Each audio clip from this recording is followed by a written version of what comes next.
গেল বছরগুলোতে শাকিব খানের সিনেমা দেশের গণ্ডি পেরিয়ে বিশ্বের প্রায় 25টি দেশে অহরহ মুক্তি পেয়েছে। এই খবর তো আমাদের সবার জানা।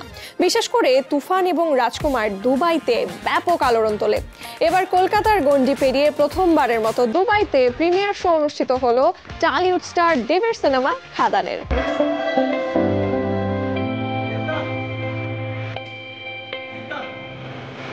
গত 25 ডিসেম্বর মুক্তি পেয়েছিল দেবের খাদান। দীর্ঘদিন পর কলকাতার বাণিজ্যিক সিনেমা ব্যবসায়িক সফলতা লাভ করে, আর এই সুযোগেই দেশের বাইরে সিনেমা মুক্তির পরিকল্পনা আসে খাদান টিমের। এই সিনেমায় দেবের সাথে জুটি বেঁধেছেন প্রিয়তমা খ্যাত চিত্রনায়িকা ইধিকা পাল।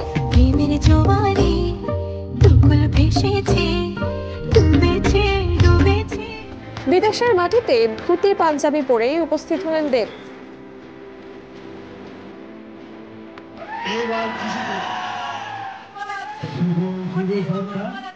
এরকম একটা সুযোগ পাবো, আমি আমার ছবি বড় পর্দায় দেখাবো, and I'll be getting a chance to interact with my audience. So here in Dubai, it's a big thing. আমি জানি আপনাদের জন্য এটা অনেক ইম্পর্টেন্ট দিক, বাট বিলিভ মি, আমি এখানে জিতে গেছি কারণ এটা আমার সবচেয়ে বেশি ইম্পর্টেন্ট। এই বাংলা ছবির জন্য অনেক ইম্পর্টেন্ট।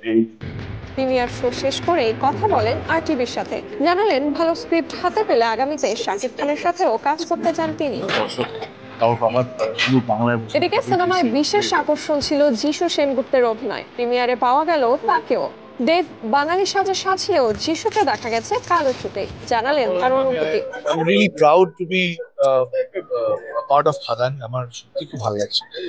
বহু বছর পর অ্যাকশন অ্যাভাটারে ফিরে বক্স অফিসে রেকর্ড করেছে খাদান। শুধুমাত্র কলকাতা শহরে নয়, গ্রামে গ্রামে খাদান ছবির জয়গান। আর এই ছবির কিশোরী কিশোরী গান তো এই বছরের সবচাইতে ভাইরাল গান।